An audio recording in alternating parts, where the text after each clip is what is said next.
Welcome into Hardcore Penn State Football. Reload or reset? We are taking a look at the Penn State 2025 recruiting class before we preview Penn State versus SMU this Saturday in Beaver Stadium, the first round of the college football playoff. Lots of news to get into as well. Abdul Carter snubbed from a couple of national awards. Tyler Warren brings home the Mackey. And we've got some quarterback news that we need to discuss that you definitely want to hear. If you haven't already, please make sure to like the video if you're watching live on YouTube. If you're listening on podcast platforms, please make sure that you are subscribed if you are watching there. Hello to everybody on X as well. Let's get into the show.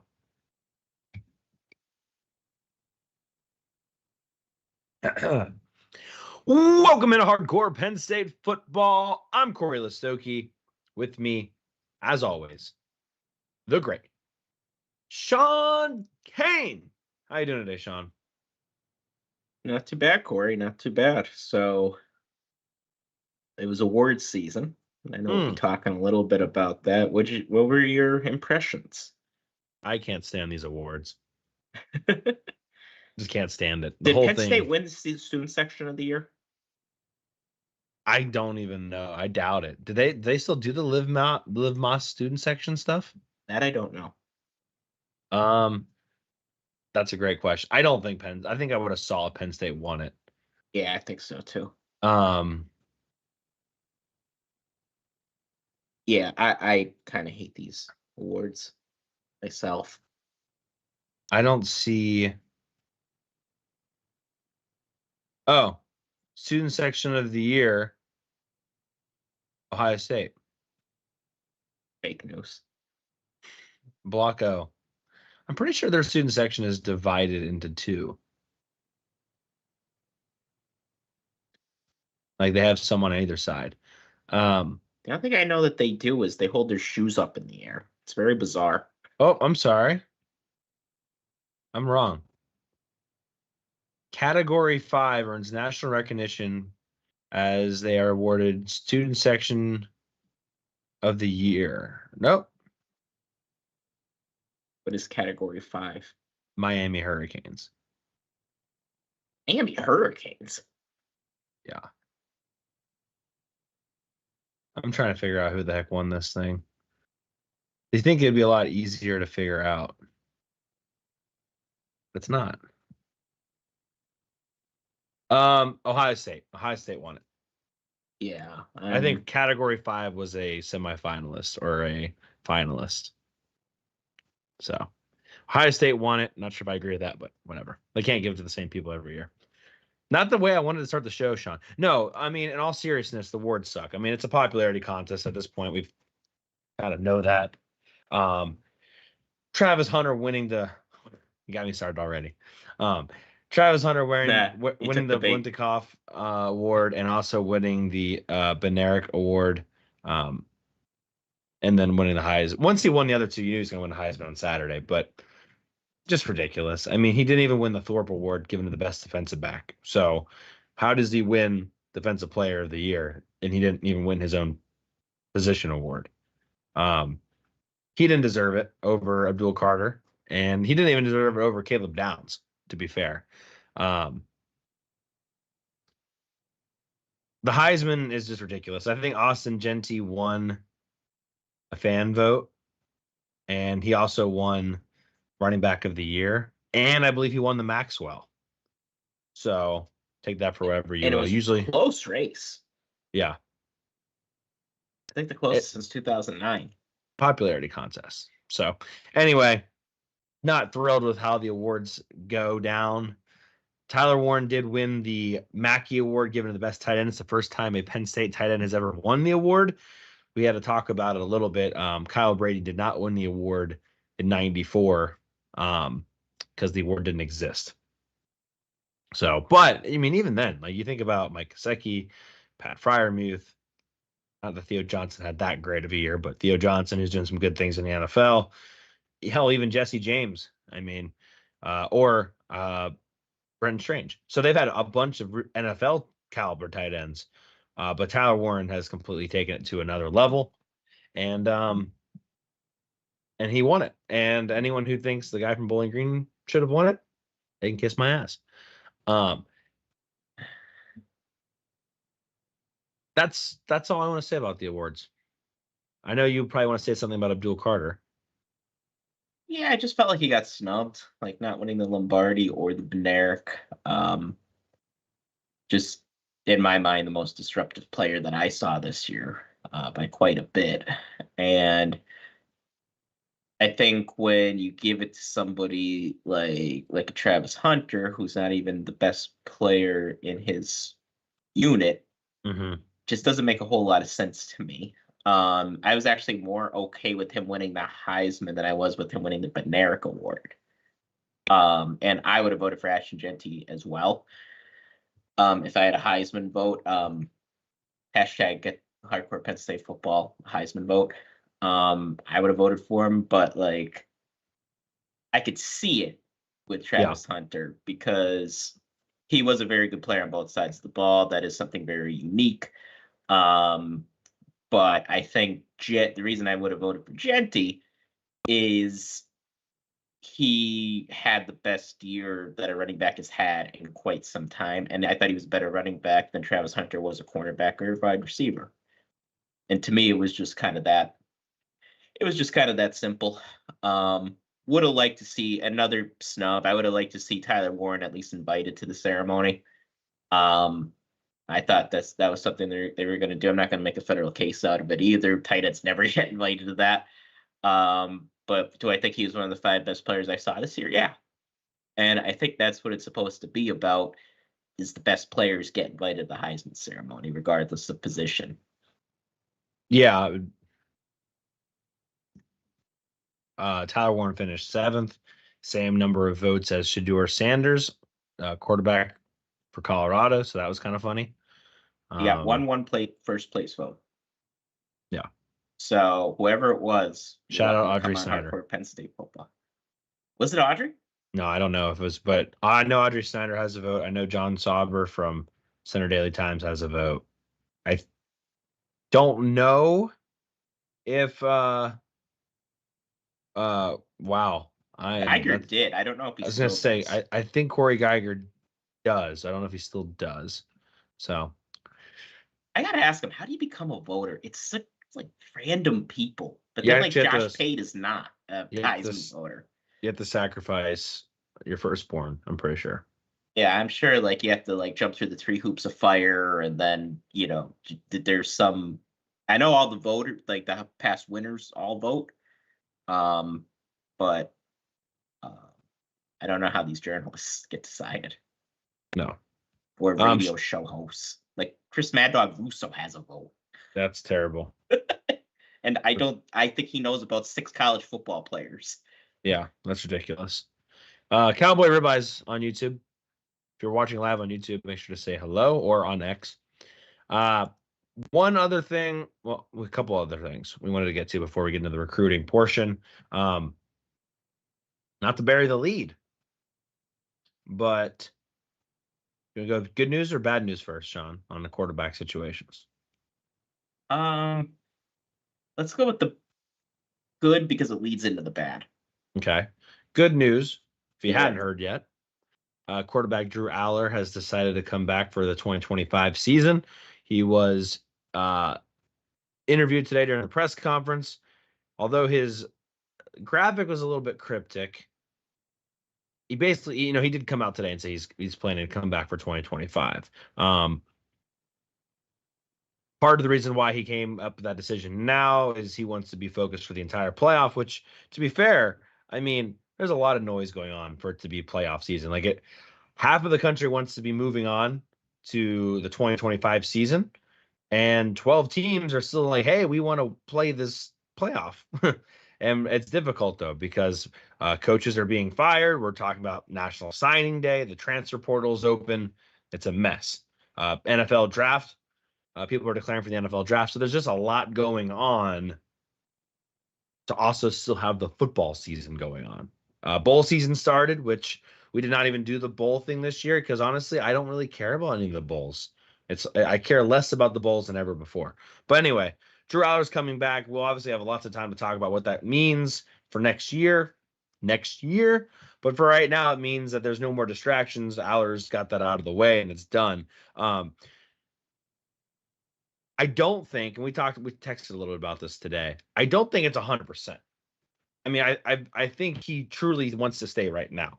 But if he leads Penn State to a national championship and he continues to put together performances like he's had lately, I think there's an opportunity. There's a crack of a chance that he would go to the NFL. It's hard to say it's completely shut, doors locked, and the keys thrown away. I think there's still some opportunity for him to go to the next level, but I think it's going to be a very, if they lose to SMU or to Boise State, he's going to come back for sure. Hell, even if he lost in the next round, I think he'd probably come back. But if they make it to the Natty and he's the reason, there might be a different conversation there. I just want to ask you this. Tell me if you could hear me here. Yeah, I can hear you. No. Just want to make sure that worked. Okay. So yeah, I tend to agree with you. This was something that last night we were texting a lot about, what it means as far as Drew goes, because I saw kind of the general consensus of Penn State Twitter was this means Drew's coming back. For now, looks like they're correct. But you gotta, I was going through all the the QB1s that I've seen in my lifetime, or the guys that were projected to be QB1. I don't remember any of them coming back for their senior year. None of them. And don't tell me Tim Tebow, because Tim Tebow was supposed to be around a second-round draft pick. It's just not something that happens. Now, could Drew Allar be a guy that bucks the trend? Sure. Especially with NIL today. I'm sure he's getting a very impressive NIL package. I'm sure there's something in the works for him. So, yeah, today it's more conceivable than ever that something like that could happen. And then, this morning happens. He puts out the most cryptic graphic of all time. I couldn't believe that's what he ended up putting out. But then Pete Thamel had a report that he's coming back, and then Drew Allar did confirm at the press conference that he's coming back. So, yes, right now it looks like he will be.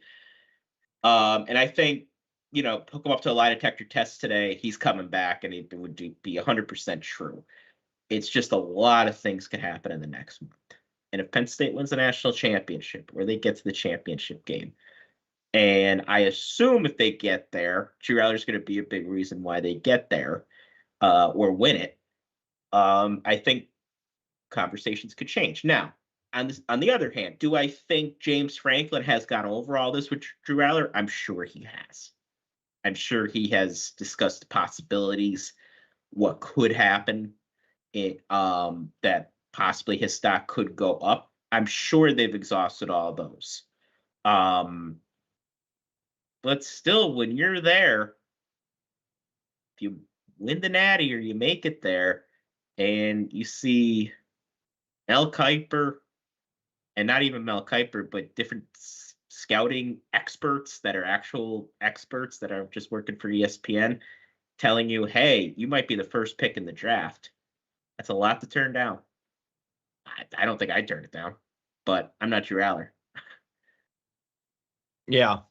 I'd be curious to kind of see where that all lands. I mean, they could also get pretty far in the playoff without him playing spectacularly. I don't think they need a performance like he showed against Oregon to get to the semifinals.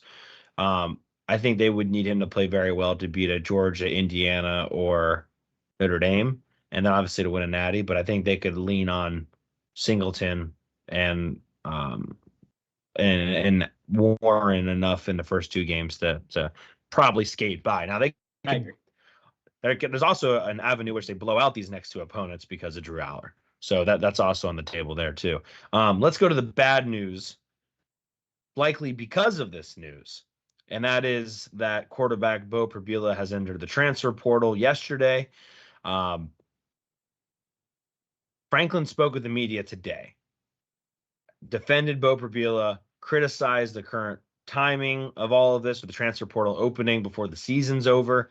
And although the playoff teams have more time to decide, like the portal shuts again on the 28th for anyone that's not in the playoff. players that are in the playoff, whose teams are in the playoff, have 5 days after their last game to enter the transfer portal. However, that doesn't guarantee that there's going to be any good spots left. Beau Pribula, if he wants to be a starter next year, needs to be on a football team and competing in the spring. And I mean, we're already seeing teams scoop up quarterbacks. I saw that, Auburn's got their new quarterback. I believe Purdue's got their new quarterback. Wisconsin went and got a quarterback. Quarterbacks are being taken, and spots are filling up. And so Beau Pribula kind of stuck between a hard place and a rock here on, yes, I want to finish the season with Penn State, but also I want to play football. And with Drew Allar coming back, he was going to have to sit another year behind Drew Allar. And credit him, he committed to Penn State pretty much a year before Drew Allar did. Grew up as a Penn State fan, wanted to come to Penn State, was the backup in an era where nobody wants to stay and be the backup. Helped Penn State win the game against Wisconsin, and did a lot of the things the right way. Can't really fault the guy for doing that. And then I guess the last kind of side of the coin that we need to just briefly address is, well, why doesn't he just stay in the portal but play? And Franklin did mention that in the press conference, and how, yes, that is a policy they have, that when somebody enters a transfer portal, we talked about this a little bit when Jerry Cross entered it, their stuff is immediately removed from the locker room. They are cleaned out. They are no longer a part of the program as soon as they enter the transfer portal. Or in Jerry Cross's case, I believe they cleared it out before because they got wind of it. Franklin said that there are exceptions to the rule, and that they actually did try to maybe work with Beau Pribula a little bit. But what people don't realize is people are taking visits right now. Like, Beau Pribula theoretically could be traveling 4 times this week to go look at places that he might want to play. Like, he is going to be traveling. He's trying to finish his degree, which he's trying to graduate here at the end of the semester and have a Penn State degree, which is also very important to him. There's a lot of going on in Beau Pribula's life in the next month, not even talking about the playoff and trying to prepare as a starter. So realistically, and again, as Franklin preaches the 1-0 mindset, it's a very difficult thing to do. Now, before somebody comes back and says, well, the coaches do all this other stuff besides football, I very much agree that there's a lot of hypocrisy in the coaching versus player world of things. But for players, it's a lot on their plate to try to be in the transfer portal, especially as a quarterback, and also prepare for the playoffs. So I think it would have been a distraction for Beau Pribula. I think it would have been a distraction for Penn State. I think it's the right decision to be made. Ideally, the transfer portal doesn't open until after the playoff is over, so if spots aren't filled up. I also would argue if they did that, then coaches like Andy Kotelnicki wouldn't have to make decisions like staying or going, because there'd be more time to get that all figured out after the season. That probably kind of falls into early signing day a little bit as well. But how the rules are right now, Sean, there's really not much you can do about it. And that's unfortunate. But Beau Pribula enters the transfer portal. Jackson Smolik is back healthy and practicing with the team again after some injuries this fall. And then Ethan Grunkmeyer will be the number 2 quarterback. Hadn't played a whole lot of football. You can start honestly kind of questioning whether or not he should have got some more reps here and there. I know there's one game specifically, Sean, where you had brought that up. But either way, you now have a very green backup in Grunkmeyer in a year where Drew Allar has had some bumps and bruises. Must be so weird having guys there that are in the portal. Yeah. And like, what happens when they commit and it's kind of like bringing the new boyfriend or girlfriend to like divorce court. I think there's a player for an SMU that's currently in the portal that's going to play in the playoff. Yeah, it's just strange. But these are the consequences of the NCAA being a bunch of clowns. That this is chaos like this happens. And it's not fair to the teams. It's not fair to the players. It's not fair to the coaches. It's not fair to the fans. It's not fair to anybody. I think the reason, because people ask what the reason is that it's set up like this. Well, the reason is, and I don't think and I do have a solution to it. The winter, the kids get out for the winter, for Christmas break. And in theory, what happens is they're between semesters. So they could go to their new school for the winter semester. So that's why it's set up right smack dab in the middle of bowl/playoff season. And I think there's a way that you can get around it. Not everybody would love this, but I think you just have the portal right after spring ball, like it is. That's one time that it's open. And then you have the other time that it's open right before summer. Now, some will say, well, what's going to change much in 2 or 3 months? And my answer is probably not a ton. But to me, that's the best way to avoid craziness like this, because no sport, and let's be real, it's not as much about the student athletes today. This is a multi-billion-dollar behemoth now. No sport does this. No major sport has their free agency period when they're playing. Like, imagine the NFL free agency's happening right before the NFL playoffs, and you have teams playing for a Super Bowl, trying to keep their roster together, and then trying to add new players. It would be insane. No other sport does anything as nutty as this. So I think you have it right before spring, right before the fall semester. Would that interfere with camp potentially? But I think, you kind of close the portal right before August, or right in the beginning of August. Let me just I make can't think sure of a better solution. Let me make sure I hear Or this you just correctly. have one open portal season, and then that's it. So let me make sure I heard you right. Do you think there should be an opening before spring camp? After spring. See, I think you have to have one before spring practice starts. I think you have to, because there's going to be a lot of movement that needs to occur before then. And so I know it's difficult from the academic side of things on when that can theoretically open, but I think there's almost just needs to be a waiver for academic transfers to occur in January. I know winter workouts pretty much start immediately. Like, I think Penn State's basically starts middle of January. I think you got to do something though to get kids in the spring. I think you have to, because that spring practice is so vital for so many of these guys, not just from an athletic standpoint, but also from an academic standpoint. Some guys need to have a semester without football to kind of get their feet under them before they're able to do football and academics at the same time come the fall. And I agree, you have to have one after the spring practice. If, hey, you're not where you want to be after the spring, you can transfer, maybe figure it out in the fall. I think you have to have one and both, but I agree with you. It's not easy, because if you do it now, you have the issue. If you wait until after the playoff is over, you're basically almost in February. So it's not an easy fix by any stretch. Yeah, just with the way academic calendars fall. It's just an insane system we have. And then to Beau specifically, I mean, no ill will here. I think it's an unfortunate situation for him, because if there's one thing that I know about him, he is a team first guy. A lot of players wouldn't be cool with just being a gadget player for 3 years. They just wouldn't. 2 of the last 3 years, they just wouldn't want to do that. It's a lot of wear and tear on your body. You don't really get the glory.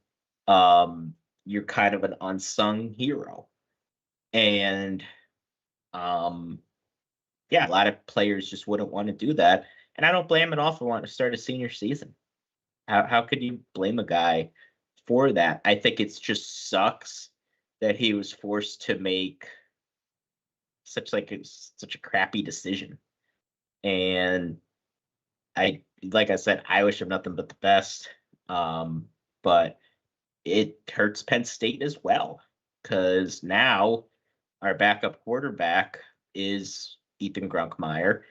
And as all of you who know the podcast know, ever since he was in high school, I loved Ethan Grunkmeyer. I think Ethan Grunkmeyer could be awesome. Right. Do I want his first trips, though, to be in the playoff against maybe a Notre Dame or a Georgia or an SMU or a Boise State? No. No, that's just not where you want a guy to be rolled out for the first time. And nothing against him. That's just for anybody. And I do think there should have been more of an effort made to play him. And now I know I've been rambling, but I promise I'm landing the plane here. I read this and I think it's a good question. The question is, why wouldn't James Franklin play him? Maybe he didn't want to show off what he has and have vultures circle.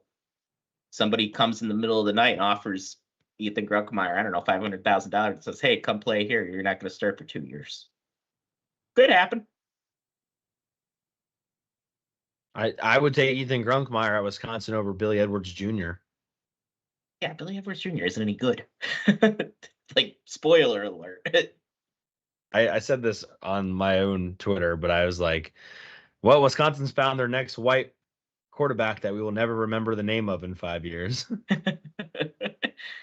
I mean, they're uncanny at finding these guys that I know I will never remember.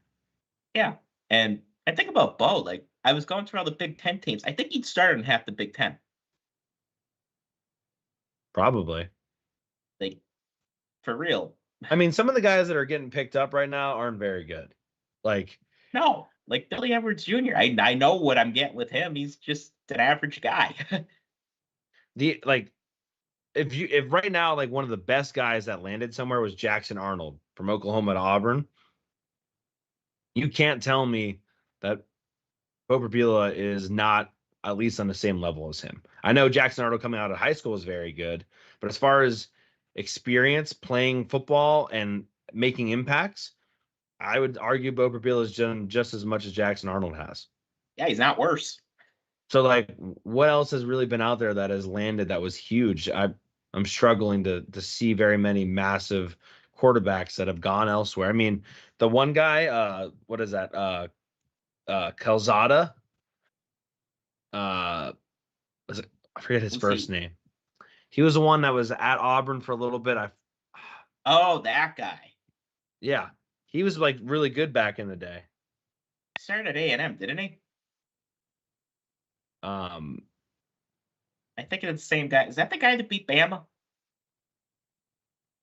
A&M and then Auburn. Yeah. I remember he was supposed to be their savior, and they let Bo Nix go for him. How'd that work out?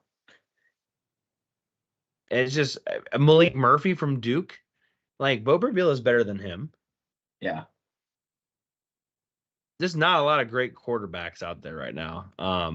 So I think Beau Pribula is going to end up, like you said, at probably a pretty good spot because there's a lot of film on him. Like, he's done quite a bit. He won a football game at Wisconsin. That's something Dylan Gabriel barely was able to do. Yeah, he's like Johnny Manziel compared to anybody Michigan has. Now Michigan's going to have Bryce Underwood coming in, so that's probably their guy. But that's just an example. Like, he could definitely start at a ton of Power 4 schools. Like, this isn't going to be one of those situations where you have to settle for a MAC school because you just don't cut it at this level. Not going to be the situation at all. He's going to find a home. And I think Beau has a chance to be really good. I could confidently say I was pretty wrong about him. I didn't think he could throw well enough at this level to be a full-time starter, and he can. And I think a lot of that, I think he could thank Andy Kotelnicki for giving this guy chances to go in there and play. And I remember complaining about his package at the beginning of the year, but as the year went on, I thought he played better and better as the competition picked up. And that's very rare. But I thought he really picked his game up in Big Ten play. On 3 doesn't have Beau Pribula. Well, let me see. Let me try this one. I don't know if they've rated him yet in their transfer portal rankings. They don't have him in there yet. But just to give you an idea of who those top guys are, John Mater from Washington State, going to Oklahoma. Eric Singleton Jr., that was at Georgia Tech. That's even receivers. I'm sorry. Or quarterback was Mater, but then I was receiver. Mensa from Tulane going to Duke. He's pretty good. The Virginia quarterback is between Ole Miss and Syracuse. Miller Moss, USC to Louisville. Mendoza, quarterback for Cal, going to either Georgia or Indiana.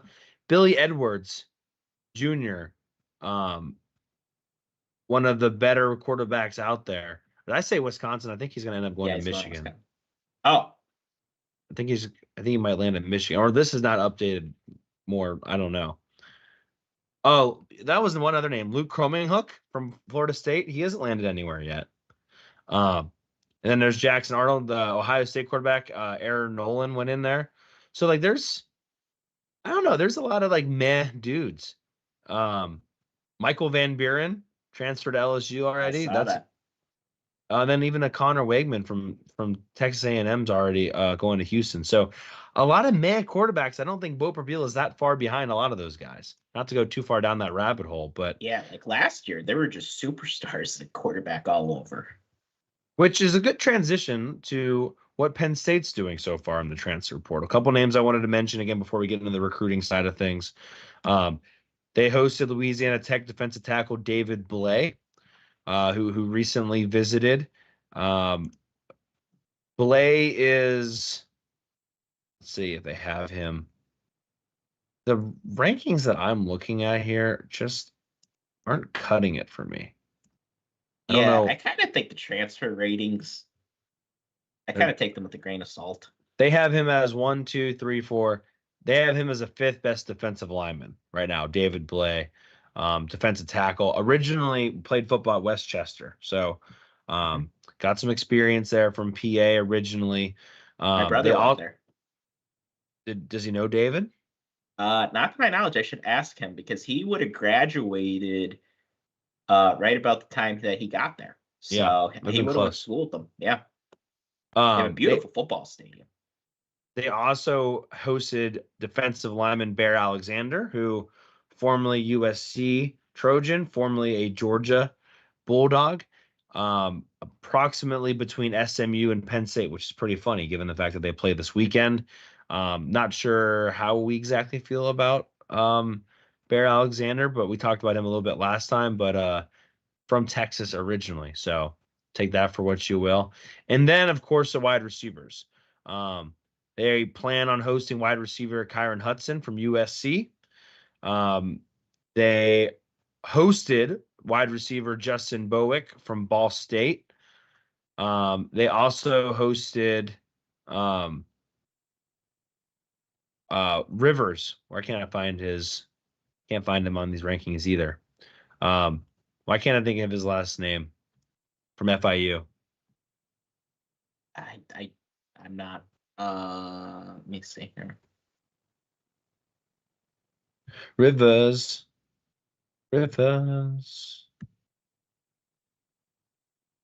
Eric Rivers. Yeah. Thank you.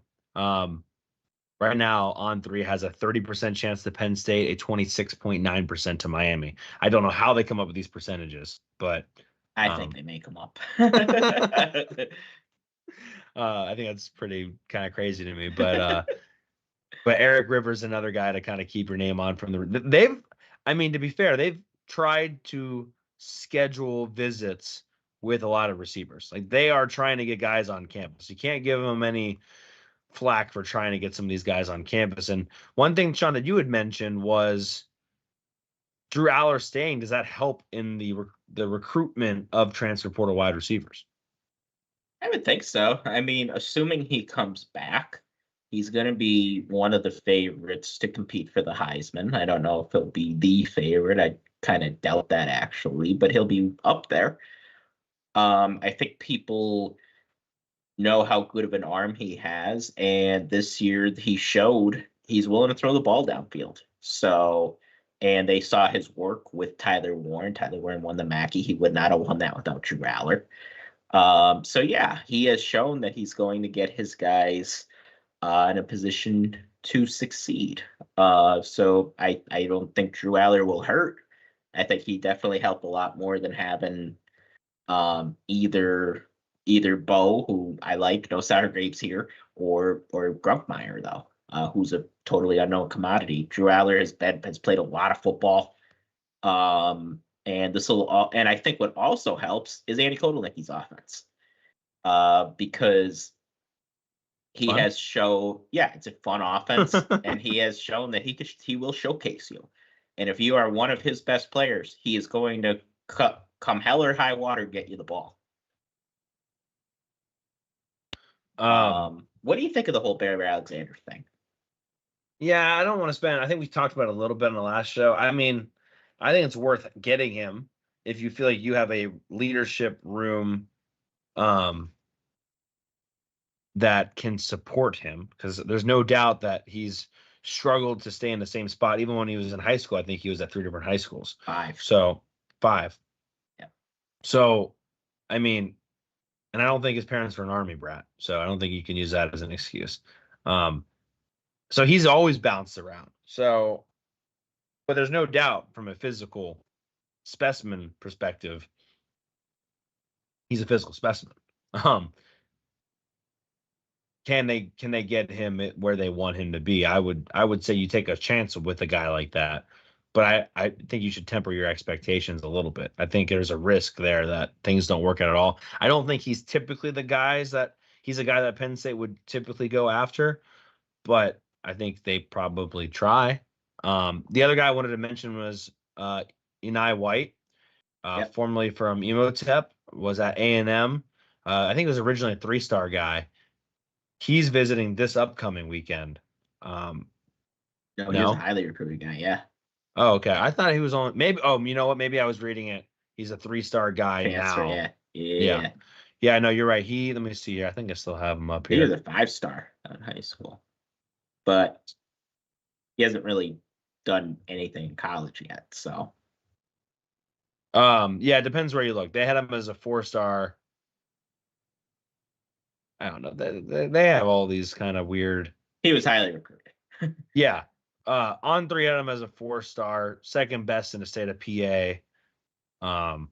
But top 100 nationally, no doubt about it. Adam's the 51st best player for On3 specifically. So, you take that guy if he's a high school player. Yeah.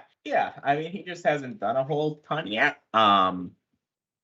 For one reason or another, he was part of that A&M recruiting class where they had like everybody 8 of the top 10 guys, and none of them are there now. But that's what happens when you just throw money at people and don't really think about anything else. Stuff like that. That's the downside of NIL, when it's just thoughtless and there's no relationship building or anything like that. But yeah, I think that's the guy you take. Penn State has had a lot of success with the Imhotep guys. Deion Barnes in particular, very familiar with that high school. And then as far as Bear Alexander, yeah, I would. The one thing I trust one of the things I really trust James Franklin on is not taking guys that are going to disrupt the chemistry in the locker room. This is a pretty strong locker room right now, and particularly the defensive line room. They're not going to take some guy that's going to be a cancer there. I just don't see that happening. Franklin is a very relationship-driven guy, and I think with a lot of that, and again, he majored in psych in college. He's very good at reading people and understanding people. And if he sees a red flag, I have no doubt at all he'll be like, "Nah, let's not bring him in." But it's a position in need, defensive tackle. We need defensive tackles. There's a reason why we're recruiting so many of them, and it's because our guys have all been here like 9 years now at defensive tackle outside of Zane Durant, who very well may be going pro. So we need them. And yeah, if they could bring 2 out of 3 of these in, I think you got to be pretty happy with that haul. Yeah, I mean, I think just to end on that last point about Bear Alexander, I think they're scouting him as much as he's scouting Penn State. Yeah, because there are red flags there. I mean, all bouncing around schools and everything, but is he physically gifted? Yes. There's a reason why big time schools keep knocking at his door. But you have to take everything into account. But I'm gonna trust Franklin on this one. I do want to correct myself. Billy Edwards Jr. is going to Wisconsin, which goes to show you those percentages on three don't make any sense. Like it said 100% Michigan. So The Portnoy checked it in cash. yeah, I guess not. So that was that. The only other thing I wanted to mention, Sean, was the pick'em, and I think we get into the 2025 class. Do we have a winner? We do have a winner. We tallied it up. We sat the committee down, and we did come up with a winner. And I believe for the first time since we started this thing, neither Sean or myself were in the top three. So congratulations to the people for keeping the host out of it. We lost all of our bragging rights. I could say something about us being top 10, but I think we're probably just gonna be top 10 because we did it every time. Give or take. Yeah. And I want to. So anyway, the winner of this, which he had a large lead going in, and he was able to get 2 more points last for the conference championship. So was kind of able to run away with it to a certain degree. Mudbug coming away with the victory, 129. I don't know if that's a record, but I'm assuming that's pretty good.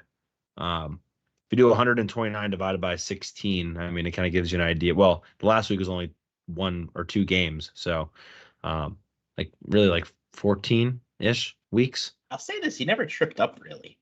No, he was always at the top. Really, really good. He was at the top from the very beginning. Second place, Ian Kenny with 125. He only scored 1 point last week, so he had some opportunity there to do some things if he was able to maybe put a 3 up there, move up a little bit, but was able to hold off a just crazy finish by Will Gamble, who scored 3 points and passed multiple people, including Sean Kane himself, to etch out Sean Kane 124 to 123. Sean, if you just would have picked your, I guess in that case you would have rather not got Oregon right and got your pick'em right. Just done anything besides just getting Oregon right, and you would have won this thing, or at least tied him. But Will Gamble, I think he was the only person that went 3 for 3, which is like shows you how hard the pick'em, the double down was, and also a lot of people took Penn State, including myself. Matty Ice also had a perfect score. So 2 people had a perfect 3 out of 3 out of, I think, 20-some people that did the last week. So shouldn't have bet on the ponies. No. Famous last words of a lot of people. Yeah. Don't bet on the ponies. I think I tried to tell you that. I think I tried. I think I picked. You did. You picked Clemson. Mm-hmm. But then I was thinking, ooh, can we have late in the game? I was like, ooh, backdoor? Super backdoor win? Yeah. No. Didn't happen. I want to give a thank you to everyone who played. I think we had 68 different people submit a pick'em at some point this year. I think we had 40 last year. So appreciate everyone doing that. We'll be back next year. That was every year. And just so you are aware, was texting with management today. Mudbug will be receiving a gift.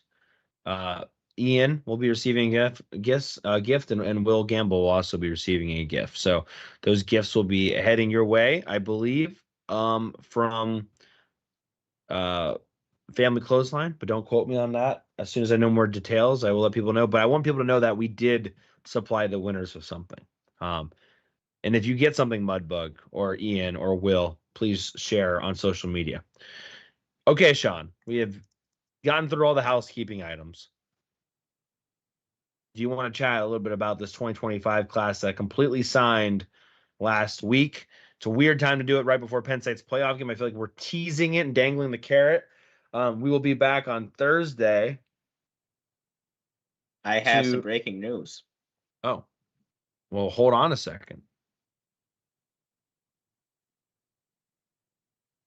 I'm listening. From our very own PSU Dylan. Oh, and this is official. Penn State has received a commitment from the transfer portal. USC transfer Kyron Hudson. Easy as that. Wide receiver. So we just mentioned Kyron Hudson a second ago. Yep, he committed. Just like he's tweeted it 4 minutes ago. So there you have it. Yeah. Penn State lands a wide receiver commit before the season's even over. How about that? Help's already coming. Pretty dope. Yeah, 38 catches last year, 462 yards, 3 touchdowns. He's the one that had the crazy catch in the LSU game. The one-hander. Yep, he's that guy. So, yeah, showed big playability. Can't remember what he did against Penn State. I know their one receiver, forget his name off the top of my head. If he said it, I'd remember it. He had a big day against us. But they had a few guys have a bunch of catches against Penn State. Receivers aren't the reason they lost that game. No. Against Penn State, 4 catches, 36 yards, and a touchdown. Yeah. Not a bad day. Not a bad day in the office for him. Just in general, I'm going to go back to 2023. Nothing substantially crazy in that game, and then nothing after that. So overall, in 2024, he had 38 catches for 462 yards and 3 touchdowns.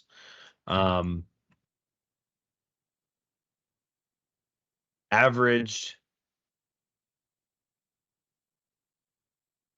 12.2 yards per catch. Did average 15.6 yards per catch in the non-conference. So take that for what you will. Yeah, 6'1", 205. And it'll be a 1-year rental type thing. But still, I mean, we're trying to make up for Tyler Warren in the aggregate. These are the type of guys you got to get. So very, very happy with that. Some good news and some good transfer portal news after some bad news last night for your Nittany Lions. Let's see here. He was what? 4-star guy coming out of high school, top 50 wide receiver, 30th in California. His high school scouting report said that they remind him of Anquan Bolden. So take that for what you will. And yeah, we'll was originally committed to Oregon back in 2020. So I've been around for a while. Been with USC the entire time until now. So not like a guy who's bounced around multiple times, been with USC the whole time.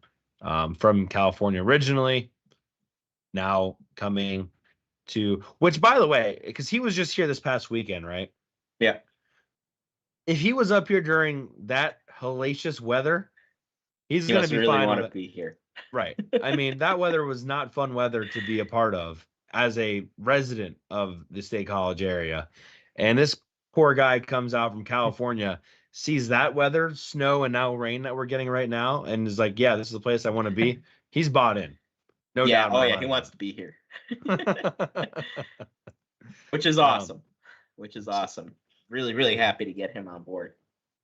So there we go. If you're just joining us right now, Penn State lands transfer portal commit Kyron Hudson from USC, 4-year player there, and will now be joining the Nittany Lions. He does wear number 10, so we might have to figure something out there. I don't know. We're not breaking news that Nick Singleton's going to the NFL or anything like that, but they might have to figure that out a little bit there.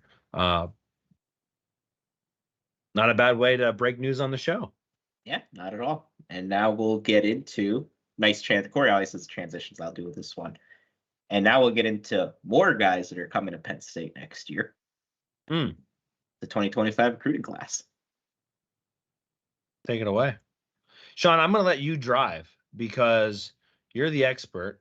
Also, quotations.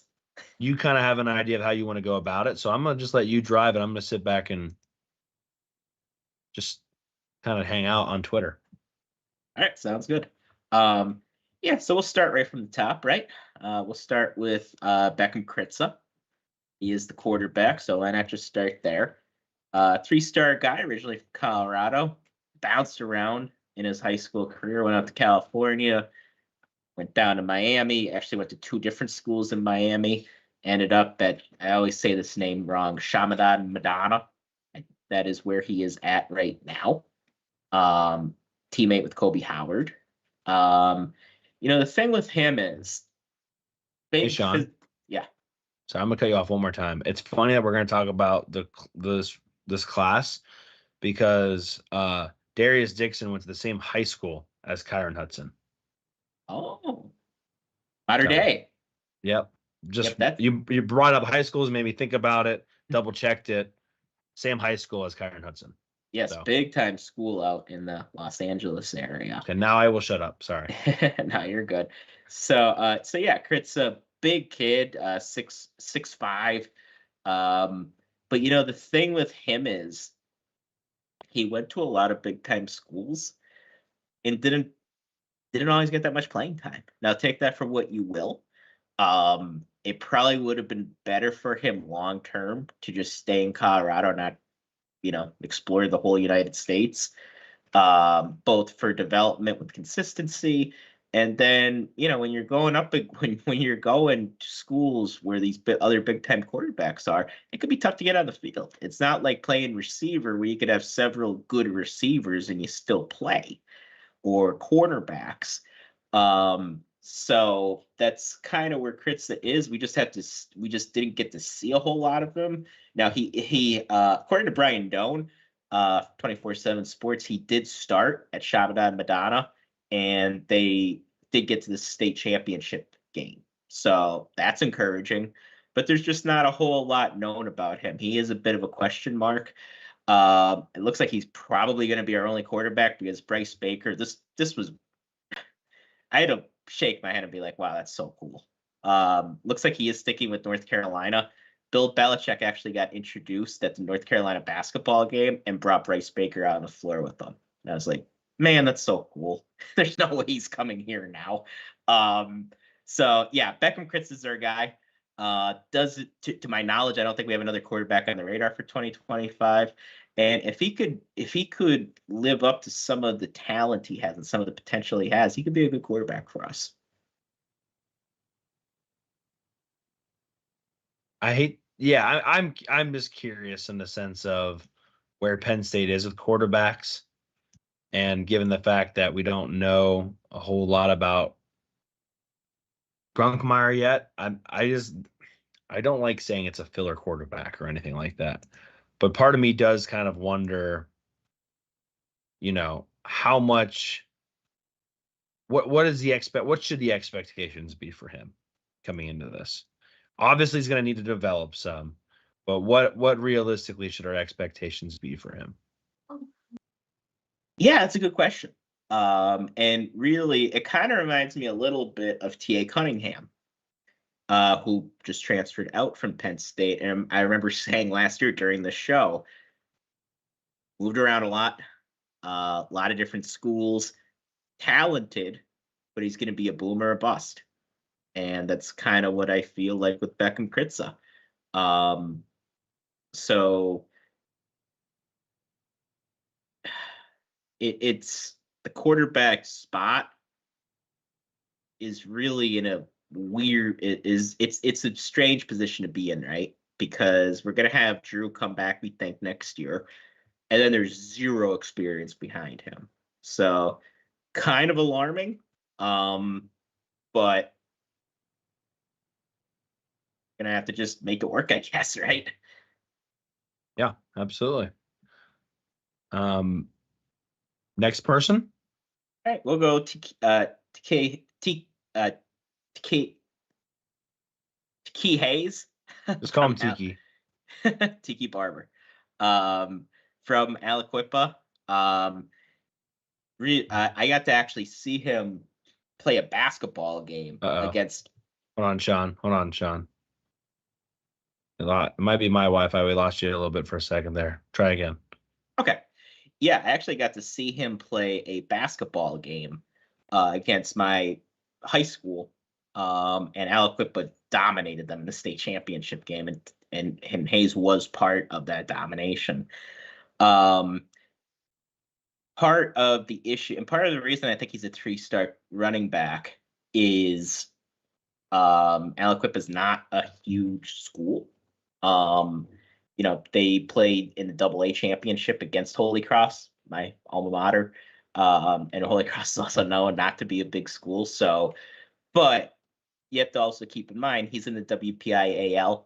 So when you're out there, you're playing against good schools every single week because there's so much talent out in the Pittsburgh area. And you watch his highlights. He's an impressive kid. He's physical. He's already over 200 pounds. Runs a bit like Kane did in high school. So I do think, when you two ways to look at it, right? Big fish, small pond. But you could also say if he was at a bigger school, if he was at an Emotep, if he was at a school like Emotep, like the next guy we're going to talk about, he's probably a consensus 4-star guy. So sometimes you got to take the stars with a grain of salt, and you just pop on the highlights, and he looks really, really impressive. Yeah, I think he's underrated. I forget what Franklin specifically said, but I think he mentioned how he's kind of an underrated but like complete running back. But you know how I am, Sean. I always am nervous about, and I know Journey Brown was a 3-star guy, but he had like track speed. I am always nervous about these 3-star guys that are from smaller schools. Honestly, I don't care what star you are. From a smaller school, haven't played as much competition, you do worry me a little bit. But again, Journey Brown was just from a smaller school, and he did fine. So I'm always nervous about that. But anyway, continue. Well, don't be too nervous because the next guy went to Imhotep, and Imhotep is the premier high school at the eastern part of the state, at least, right there at St. Joe's Prep, and that's Jabri Wallace Coleman. Similar back, really, to Hayes. Both more power guys, but does have some wiggle to him. Pretty 4-star consensus. Pretty impressive offer sheet. Penn State got on him a little bit later in the process, ended up reeling him in. And yeah, like I said, I think that there's not, just watching both of them, I don't think there's a whole lot of difference in terms of style. Coleman is rated a little higher, but I think that's also a function of going to a bigger school like an Emotep.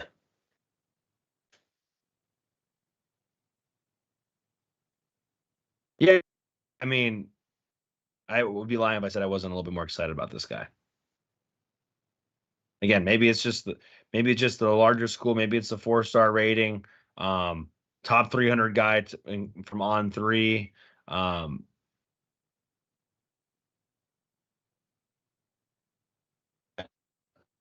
Excited about him, but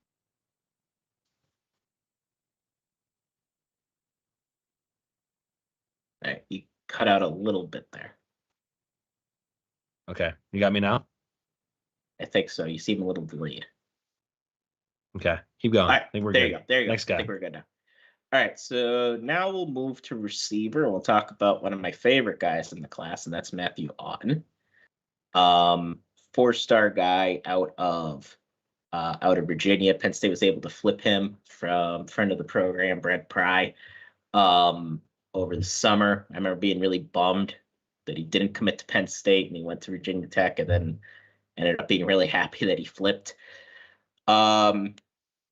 Receiver is going to be talked about a lot, like it has the last couple of years. And I know a lot of you guys are out there thinking, well, who's going to be able to come in and play at receiver? To me, Auten has the best chance to do that. I think his body is the most ready. I think just watching him play, he looks the most college ready out of the guys that we got. You see him, he's physical, he's got speed. I do think the guys that we have in here are going to be good. The Peter Gonzalez's of the world, the Tyser Denmarks.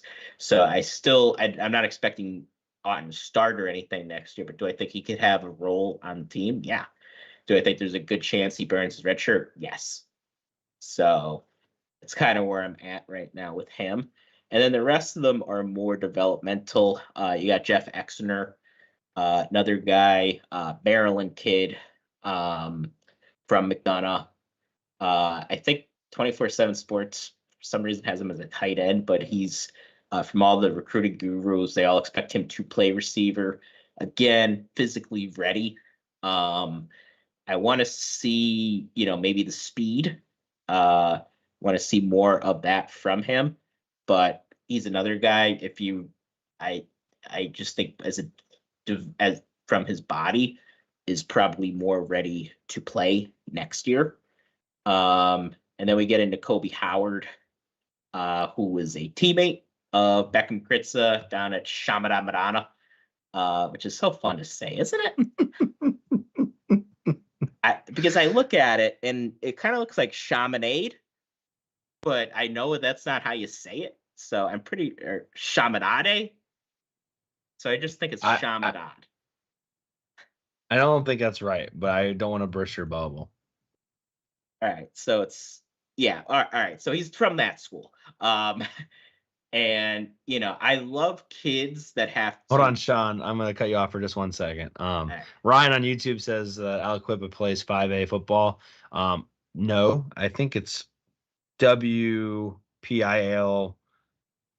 4A, and it's also WPIL. So it's not the same as like 5, or it's not the same as like 5A for the rest of the state. So they're playing against teams like Penn Hills and whatnot. Yes. Oh, yeah. And feel free to correct me on YouTube, too, because I am not by any means an expert. I just follow recruiting. So I am not a Tyler Calvaruso or Sean Fitz or any of those guys. I'm just a fan that likes to follow it and knows a thing or two. So feel free to correct me if I say anything wrong. Yeah, he says that they moved up a little bit because like the size are 2A, but they're winning. They're playing 5A ball. But yeah, they do the same thing in basketball. I know. They moved, but like they were playing against. They might have played some games, but I know that they played also against like West Allegheny, those teams. Yeah. Also, real quick, One Take State says, "Did you talk about USC register?" Yes, Kyron Hudson commits to Penn State in the transfer portal. We mentioned him, and if you go back, which I think you can during the live, we just talked about him maybe 10 minutes ago. But yes, we did mention landing former 4-star wide receiver and 4-year player at USC, wide receiver Kyron Hudson, who visited this past weekend, first commit in the transfer portal for Penn State. Continue, Sean. All right. So, yeah, Kobe Howard, again, that school, Miami, is a really good football school. Good chance for a receiver to flourish there. And the unfortunate thing with him, because I do think he would have rose in the rankings a little bit, he got hurt his senior year. And I do like having guys that had to fight to get a scholarship. Kobe Howard really wanted to come to Penn State, and he scratched and clawed and ended up with the scholarship, and he committed. And I like when guys have a bit of a, because that tells me right there, you have to have a bit of a fire under your butt to go and earn your scholarship, and not just be one of these freaks their sophomore year and get a scholarship off, not handed to them, but offered to them early. I like grinders like that. Gruden grinders, yes. Guys like Zion Tracy, who ended up having a very, very good year for Penn State this year. That flew a little under the radar, but really good high school recruit. A different style than a Jeff Exener and a Matthew Otten, in that he's a little smaller. He's probably gonna have to, get in the weight room a little bit. But I think long term he could end up being a good receiver for us. And then next, I'm a big Kobe Howard fan. I've kind of thought about who I like more out of those, out of Howard or Otten, and I think I've decided I just like them both.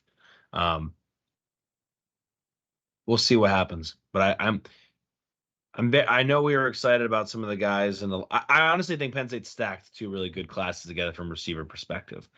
I'm not saying they're all going to be studs, but between last year's class and this year's class, I think they've got some real opportunity here. Yeah, I think so too. And last guy in this group is Lyric Samuel, from Brooklyn. Another guy, taller, but only 180 pounds. So Obviously, gonna have to get a little bit bigger, but impressive high school player. Thing with New York though, it's so bizarre to me that New York, he is, according to 24/7 Composite, the #1 player in the state of New York. But he's also the 428th player nationally in it. So for whatever reason, it's such a big state. I think it's just because it's such a basketball state. Competition just isn't great up there. Obviously, thinner, so he will get to work with Chuck Losey. But big frame, I think he could definitely add a lot of weight on fast. But has to develop, and I do believe in the guys that we have at receiver, the younger guys that we have. I think he'll have time to develop, so I don't think he'll be rushed into playing either. Right, and that is, let me just make sure I went over all the receivers. I believe I did. I believe we did. Yeah, that is everybody at receiver. So next, let's talk about Brian Kordovich, tight end. He's the guy we flipped from Purdue. He's already, out of the 3 tight ends we got, he's probably the most ready as a blocker. But he was also, you look at his tape, he was also pretty good at catching the ball, as a lot of these guys in high school are. But I think he is more ready than the other 2 guys from a blocking perspective. And then we'll go Matt Henderson. And Matt Henderson was the lone tight end in this class for a while. And then all of a sudden we got 2 back-to-back. Again, pretty impressive tape from down in Virginia. He's only 210 pounds right now, so he's going to have to get he's going to have to get bigger, but he will. Again, I feel like that's a pretty common theme with a lot of these guys. They got to get bigger. I know people might say no poop Sherlock. That's what college development is for. But you watch him plays like a receiver, which is what you want to see out of a high school tight end who doesn't have the weight yet. And he plays like it. So I remember when he committed to us, and it was when Andrew Ullish was committed to Michigan. I was okay with him being our tight end, because I thought he's gonna be a good player. I really liked what I saw in his highlights. As you see right there, 3 of the 4 services do have him ranked as a 4-star guy. And I think that's pretty well deserved. And now bury the lead a little bit for Andrew Ullish. Andrew Ullish is one of the most highly recruited guys in the country. Had offers from every part of the country, and ultimately circled back to Penn State. And again, is the highest rated guy in the state of Pennsylvania. Number 47 national, according to 24/7 Sports. And Penn State was able to flip him from Michigan, was able to hold off Oregon, where I thought he was going to end up. Thankfully, he did not. Didn't play against great competition at Southern Lehigh. Like, you watch his highlights, he is just way bigger and moving at a completely different speed. It's kind of like watching LeBron play high school. Watching him. It's embarrassing. Yeah. But he also did really well at camps. He tested well according to, the 24/7 and the On3 guys. His testing was off the charts. So it's not just because he was playing against weaker competition that he looks so good. He is really good. Again, only 215 pounds, so broken record. He's got to get bigger. And according to, the experts at 24/7 Sports, like Brian Doan actually was just talking about him, he wanted to play early. And that was kind of what made him hesitate at first to go to Penn State, because he wanted to play earlier. And you look at what Penn State has, and in Rappleyea, in Luke Reynolds, and all Cleo Dinkins, like, there's a line to get on the field at Penn State at tight end, even without Tyler Warren. But he felt good enough to commit to Penn State, and he saw the way Ty Howell could develop you. Andrew Ullish, I have full confidence he will develop, and he's going to be a really, really good player here at Penn State if all goes according to plan. Yeah, that part interests me a little bit because, like, is Andy Koenig just going to run 4 tight ends next year? Like, I guess not because they just got Kyron Hudson, but I just, you know what I mean? Like, if Rappleyea comes back healthy, which God hope he does.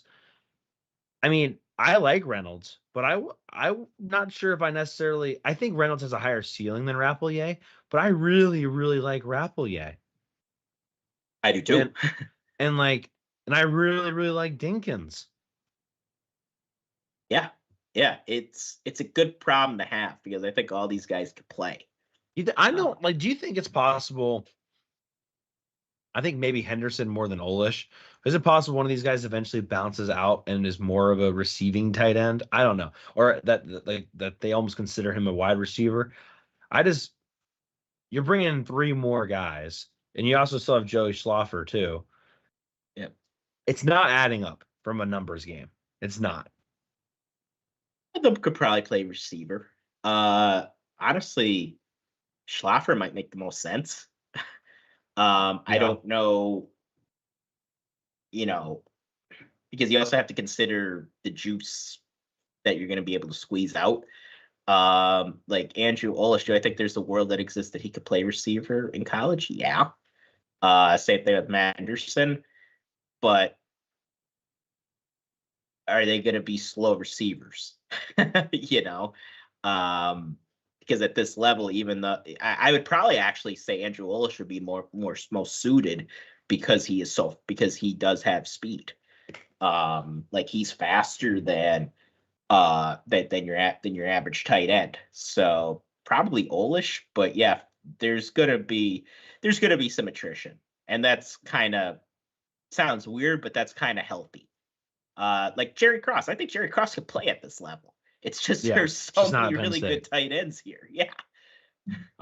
One take state says Rappleyea is more Freiermuth-esque, and Reynolds is more Gesicki-esque. Yes, so I think it's almost as much as I kind of agree with that. I think it's still doing a disservice to Reynolds because Reynolds is already a better blocker than Gesicki was. I don't disagree with that, but I feel like that's kind of not fair to Reynolds as if he's not a good enough blocker because he's a better blocker than Gesicki. As a Dolphins fan, I'm sure you know. Poor Mike. It's always like the second thing we mention with Gesicki. Like, we're like, oh, he's a great receiver, sucks as a blocker. Yeah. I feel so bad, but it is true. It was an issue. Right. All right, we'll get to the offensive line now. We'll start with the guy who's for some reason is still listed as a tight end, Brady O'Hara. Brady O'Hara is going to play offensive tackle at Penn State, and I think he should. You look at his size already, 6'6", 245 pounds. Like I said, Pittsburgh kid, went to North Catholic, and didn't have a huge offer sheet. I know Pittsburgh was in on him. Some services do like him better than others, but pretty raw. So I still think there's a lot of growth to go with him. Actually played quite a bit at tight end in high school, so I think he's going to have to develop a little bit more. But ultimately, I think he will. I do trust a guy like Phil Troutline to develop him. So if he's going to work at offensive tackle, Penn State's the best place for him to come play. Which is weird to say, isn't it?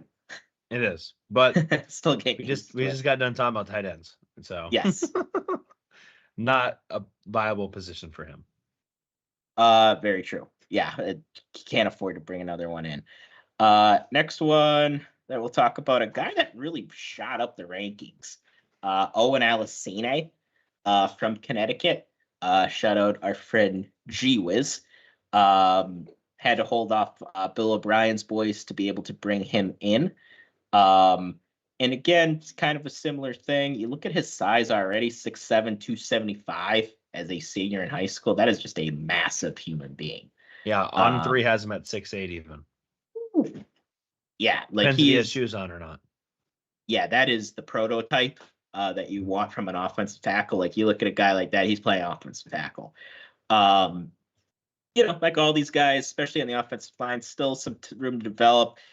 really impressive how much he shot up through the rankings. I think that says a lot about our Penn State scouting, that he shot up so much. And then the other offensive lineman Just that one thing I want to say about him real quick, I just think that's like Phil Trotwine, he recruits very well out of there. And so that was just a guy that you probably don't get if you don't have Phil Trotwine. Good point. Yes, Phil Troutwine. Is he originally from there? I don't know if he's originally there. Yeah, I don't know if he was originally from there, but obviously has some recruiting ties and beds there, given the fact that he coached there. Yep. And next guy I want to talk about, Michael Troutman, committed to us a while ago. He is from Jersey. We signed a lot of Jersey kids this class. From New Jersey originally is Phil Trotwine, if you're curious. Okay, did not know that. Troutman. You remember Johnny Troutman? I do. Very good player. Yeah, good player. No relation. To our knowledge, no relation. I think Johnny Troutman spelled his name differently. Yeah, I don't think they're spelled the same. Yeah, but also interior offensive lineman, 6'2", 280. One of those guys. Wait, can I go back to the last guy, Alicine, for a second? Just the back. Yeah. Ryan on YouTube says wouldn't want to feed that kid. So love that. That's a great comment. Michael Troutman, again, got him a while ago. Jersey kid. We actually did really, really well in New Jersey this year. And yeah, lot to like on his film already. 6'2", 270. Definitely built like a guard. I think that's ultimately where he ends up. He'll be playing on the inside. And then the last guy I talked about on the offensive line is one of the best players in the class, in my opinion. And one thing that I could say about him, another Jersey guy as well, he is a good man. That's such a bad dad joke. That is a good man. Do you have that in your notes and you're just waiting to get to that guy and you were like, I got to make this joke? I mean, no, I kind of made it up in my head today. I was like, oh, I know what I'm going to say about him. Jesus He's Lord. a good man.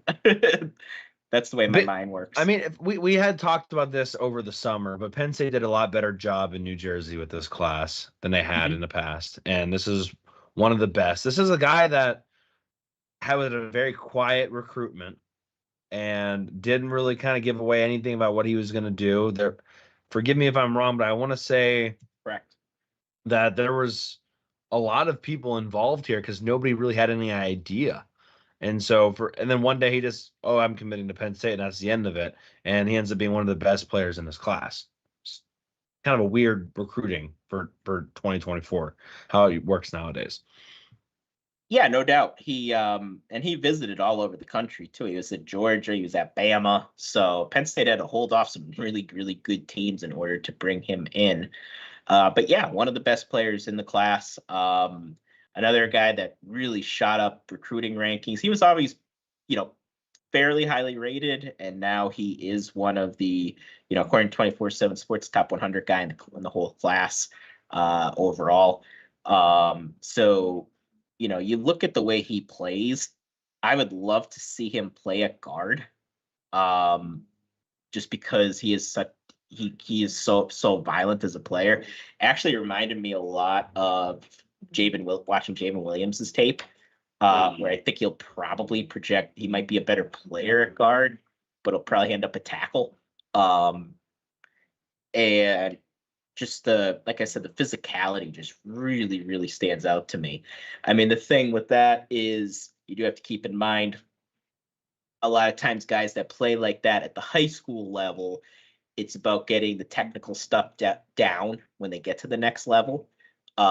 Because we've had how many guys, Cory, that we talk about that we say, he plays very violent in high school, but then they get to college and it takes a while to play.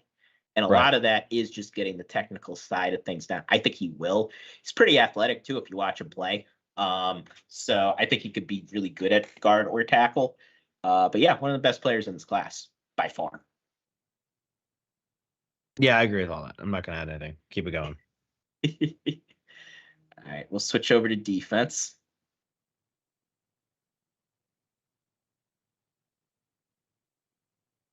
Where would you like to start, my friend? I'll start defensive line. Sure. All right, we'll start with Randy Adarica, Miami Central kid. I really, really like his tape. I don't know why he's not rated higher. Because he plays like he does a really good job getting after the quarterback. Good filling against the run as well. I think he has good size, so I don't really know why he isn't more highly recruited. I would leave that up to the experts to discuss. But you would think Miami Central guy, all the Florida teams would be after him, but not a lot of them were. So Just Miami. Yeah. So some question marks there. And there's a reason why a guy is rated a little bit lower, but how many guys have we seen over the years that are rated lower but end up being really good players? I think Randy Adarica definitely fits that bill. Speaking of guys that have shot up the recruiting rankings, I want to talk about Chaz Coleman. Like, this guy is a freak athlete. And something I also like in recruiting is late bloomers. Guys that put a lot on their senior year tape and really play into getting higher rated. Ohio State actually offered him very, very late in the process. He is an Ohio kid. He's out of Warren G. Harding High School. Cory, do you know who Warren G. Harding is? I don't think so. He was a Harding. Is he a general at one point? No, I think he's actually pretty corrupt. He was 1920. I think he got elected. He died in office. It's rumored that he was poisoned by his mistress. Then they gave him a high school? They named a high school after him. He was from Ohio originally as well. But that is enough about him. I found a picture of him. Yeah, it doesn't look like a partier, but I guess he was kind of a crazy guy. But hey, kind of a rough ending for him. But anyway, back to Chaz Coleman. You watch him play. He gets after. That's fantastic. Gets after the quarterback really well. Has really, really quick speed. Already playing like he's already 220 pounds too, and which means he probably only has to put on another 20 pounds. And if he can keep that speed, he's going to be a really good player here. I thought he was a little too lowly rated when we first got him, just based on what I was seeing. And then the ratings kind of adjusted to him as time went on, which was good. Which was good to see. Right. Yeah, I like him a lot. I think he's going to be. I think he could develop into a really good edge player for Penn State. Coleman, not Harding. Yeah, Warren Harding's not doing anything, but Ivan Kamaju. Speaking, and he is in the Chaz Coleman mold in that little low. Pretty much everybody has him as a 4-star guy right now. But when Penn State first got him to commit back in the summer, I don't think he was seen as that. But again, you put good high school film, you put good senior film together, you're going to shoot up. And that's what Kamaju was able to do. 6'3", 230, Maryland kid. Penn State continues to recruit defensive linemen out of Maryland really, really well. Like Larry Johnson's still here. Penn State was able to hold off our old friend Brent Pry to be able to bring in Kamaju. I don't know where he's good. I think he'll probably play edge. He already has pretty decent size. Maybe we move him inside, and we already talked a little bit about, our tackles. It's a little thin there right now. So it wouldn't shock me if we moved him in, because I think he could do it. But bit of a tweener, and I don't mean that as a bad thing. I think he could play either or. Ultimately, though, gun to my head, I think he'd probably end up inside. Okay, interesting. We're going to hold you to that for the rest of your life. So, wait, I don't want to end up like Warren Harding. No, wouldn't do that to you. Want to get poisoned. All right, let's see who's next here. You haven't done Burnett, have you? I have not. All right, let's do Cortez Harris. Okay. Just change it up on me. That's fine. Another Maryland kid from Upper Marlboro. Penn State was he's committed. He's been committed for since the summer. Maryland was heavy in on him. So was Tennessee. Really impressive. Yeah, impressive film. Pretty. I know ESPN has him as a 4-star guy. I think 24/7 the composite also has him as a 4-star. And yeah, it's got to get a little bit bigger. I wonder if he'll play linebacker at the next level. I could actually see him playing there. 6'2", 200 pounds. Yeah. I think that kind of fits the mold of a linebacker. Maybe. Definitely not comparing them as players. Don't say that I did. But kind of like Abdul Carter out of high school, where people really didn't know if he played edge, or if he played linebacker. Curtis Jacobs. Curtis Jacobs was projected to play a bunch of different spots. So, yeah, I could see him bouncing around. Curious to see where he ends up. All right. And then you asked for Burnett. I did. Because he's one of my favorite players in the class. You lead the way with them. All right, let me find him here and get his little thing up here. I just, he'd been committed to Penn State for quite some time now. I didn't realize maybe I messed this up. There he goes. I didn't realize that he kind of dropped a little bit. I surprised On3. Maybe On3's always had him as a 3-star. 24/7 Sports has had him pretty much as 4-star the whole time. Top 10 in PA. I consider him a top 10 guy in the state of PA. I like when Penn State's able to get those Penn State guys. I think he's going to play edge. I think has potential to cause some havoc. Good length on him. I think he's kind of one of the leaders of this class, and I don't know. I maybe because he's been around for a while, I got to kind of watch his film more than some others. But big fan of Burnett, and then excited to see what he can do. Yeah, he's another guy I could actually see playing linebacker. I think he'll either be a linebacker or an edge guy. I do think he played a lot of linebacker in high school.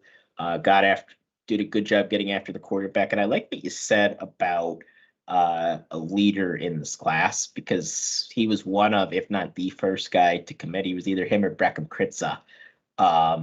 And there was never any drama with him. Just kind of stayed the course and led the class. So I think there are a lot of things to like about him. He is like the prototype Pittsburgh guy from Pittsburgh that goes to Penn State, which I really love.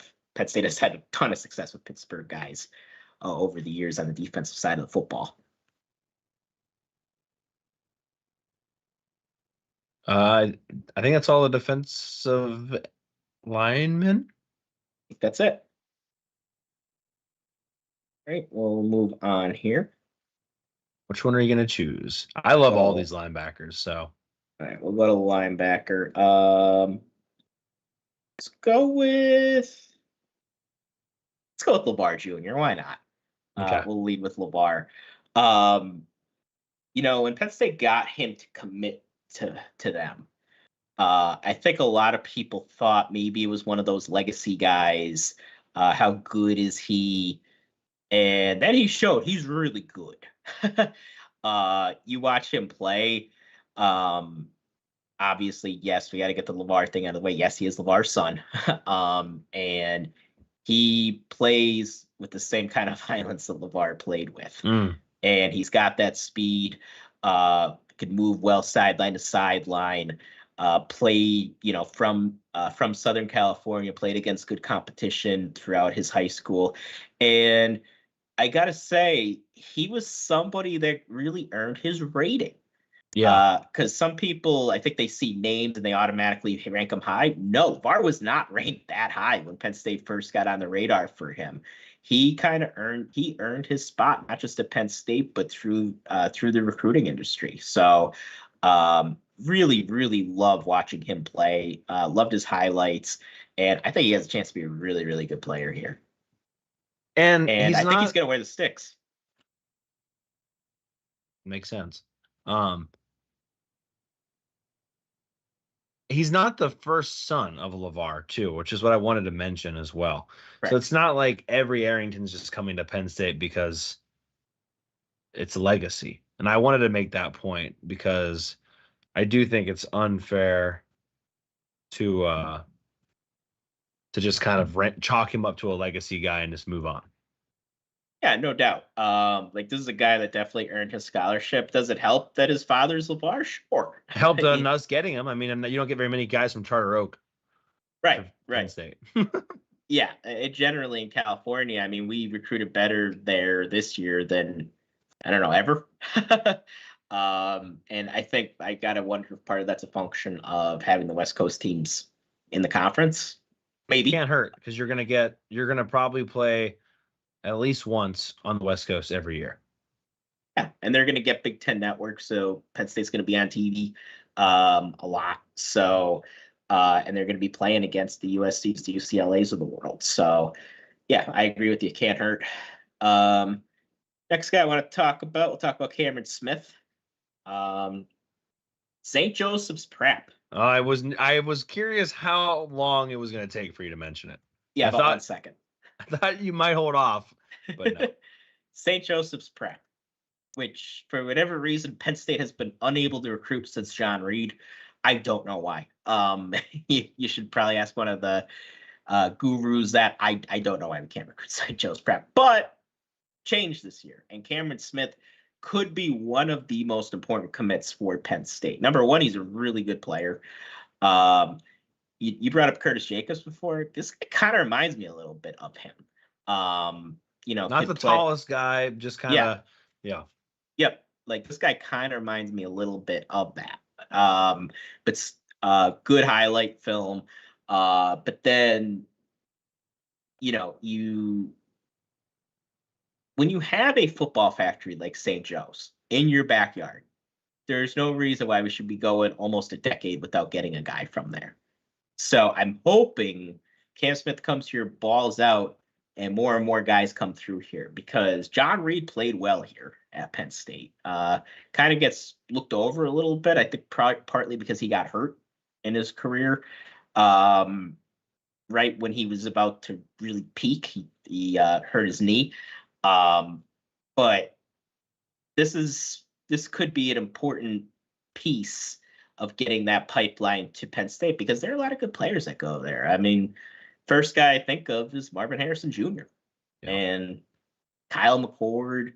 There have been so many good players that came out of there, and Penn State just doesn't get them. So they finally got one, and let's hope this is the beginning of a trend. Yeah, I mentioned that when they first landed him back in August, that could be one of the most important commitments in Penn State's program history, depending on how it all goes. We did that draft a while ago about big recruiting battles. Cam Smith could be one of those ones in hindsight that is kind of talked about in that sense. I also just want to mention they flipped him from Duke. Yep. Sorry, Manny. Suck it, Manny. Good point. I forgot about that. Yeah. Yeah. Let's go to the next guy. Right? We have one more linebacker left. Another one that I like. Alex Tash. Latrobe kid from Greater Latrobe High School. This one is a smaller school from Pittsburgh. And, when you watch... I'm just surprised he's rated higher than Smith. Yeah, I know On3 really, really likes Tash. But then 24/7 Sports doesn't like him as much. So I think the services are a bit split. I wonder how much that has to do with smaller school. Right. I mean, this is another kid that I think if he went to Pittsburgh Central Catholic or one of the bigger Pittsburgh schools like that, would be ranked a lot higher than he is, because you watch him play, he's a damn good football player. I want to say too, like he's gone up the rankings quite a bit since he's committed back in February. Like I think he was pretty much a 3-star before they got him. He was across the board. He was. And that's, again, putting good film together. Also, I don't know if he went to any camps, but camps definitely help if you could go and prove that that you could run, that you could jump, however much that really means with how good you're going to be as a football player, I think is a bit up for debate. But when you're from a smaller school, I think it's more important to go to those, because people don't know, all right, is he just playing against, a bunch of plumbers? And you have to kind of show, like, no, I'm legit. I could really run. I could really jump, and I could play. And I don't, to be honest with you, I'm not sure if that helped specifically with him, but just in general, with a lot of these smaller school guys, that helps. And just putting good film out there. I'm very happy with the linebackers. They needed to have a good linebacking class, and they did it. Yes. So we're going to get to some of the criticism of this class after we're done. But linebacker checked all the boxes. Good job, Tom Allen. I know I've been very hard on you lately. Well, I plan to be again on Saturday. Continue. Hopefully not. All right. Let's go Braswell Thomas. So Braswell Thomas, I talked about how much of a mystery Beckham Kritza is. Braswell Thomas is also a big mystery. And part of that is he was hurt his senior year. And he was at a really, really small school in Lower Cape May. Now he ended up transferring to Pleasantville, which is a bigger school.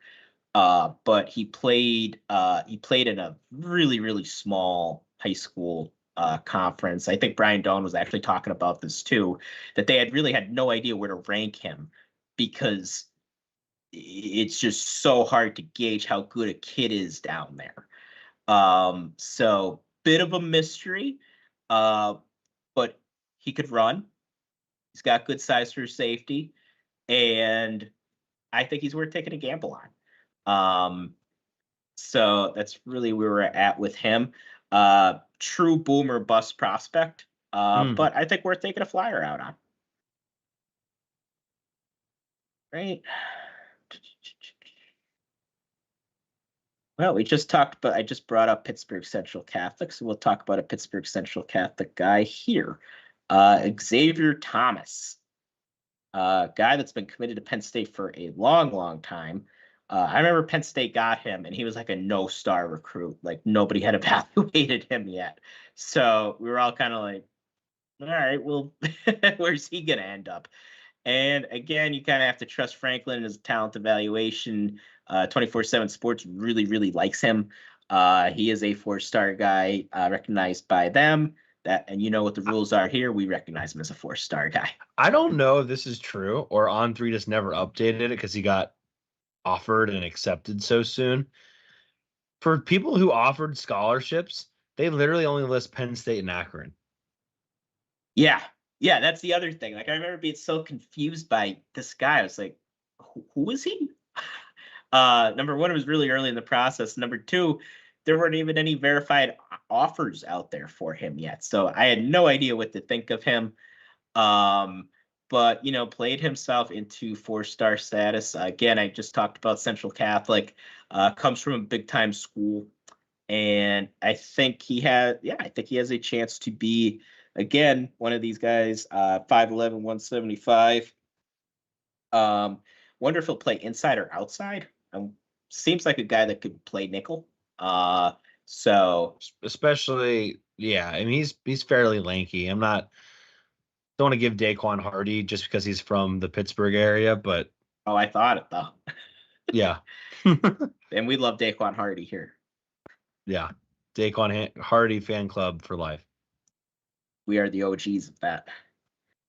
Yeah. That's funny though.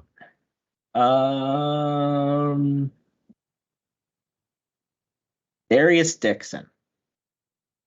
We just talked about Mater Dei. He is a Mater Dei guy. and Penn State now has 2 commits from there. Why don't you let everyone know in case they just joined us? Yes, Kyron Hudson, for anybody who's just joining us, USC transferred to Penn State, had a really good year last year for the Trojans. Actually had a touchdown catch against Penn State. He will be part of Penn State's team next year. Actually, as I said that, Ryan commented, said, looks like we got a commit from the USC receiver, which, Ryan, I'm pretty sure you were on here early enough for when we originally declared it, so you don't have an excuse. But yeah, no. Yeah. Second guy from that Mater Dei High School, and they wouldn't have played together in high school, but that's besides the point. Yeah. So Dixon, the first thing that really stands out is how physical he is. Not nearly as tall as Joey Porter, but kind of plays that type of role. Think like you remember Christian Campbell? Yeah. Think like a more athletic version of Christian Campbell. I think that'll be Darius Dixon. Wow. Yeah, because he's about 6'1". Yeah. That's kind of what I thought watching him. And yeah, I was a little surprised, honestly, that he committed to us. I knew, hearing that he really liked Penn State, but then I was kind of like, is an Notre Dame kid really going to come to Penn State? And he did. And then he signs, and he's going to be on the team next year. So I think he has a chance maybe to contribute early next year. Jalen Kimber's going to be off to the NFL. Question mark. So yeah, I think Darius Dixon is one of those guys who's good enough to play early. It's a crowded room, but I think if anybody's going to do it, it's going to be him. Yeah, I just wanted to give my shout out to Terry Smith at this point in the show, because this is a huge get. 100%. Like, to be able to bring a guy like him across the country, man, that's impressive. And then I think we have one more guy to talk about, and that is Jameer Joseph. JJ. I don't know if he goes by JJ, but that's what we call him. I've decided for us. Again, Penn State continues to go on the tear in state of New Jersey. He is from St. Joseph Regional, not St. Joe's Prep. Take it. Take it. We're taking all the Anytime. St. Joe kids. And I think he's more of the classic cover corner. I think he's actually a really, really good complement to Darius Dixon and the physicality. So, Jameer Joseph, more of the traditional cover. And, You're Joey Porter Jr. to Kalen King? There you go. Specifically sophomore year, Kalen King. Yeah.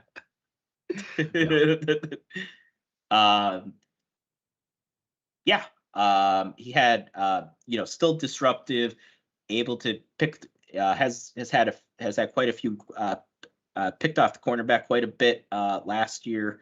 Penn State was able to hold off South Carolina to get him. So, like I said, I thought he's a very good compliment to what Dixon does. And I think that is it. Let me just make sure. I believe we did it. Yeah. Josh Johnson. Oh. Yep. Just kidding. Also a corner. Another Ohio kid. Kind of a kid that flew under the radar a bit. Probably going to be a safety at this next level. Penn State was able to hold off.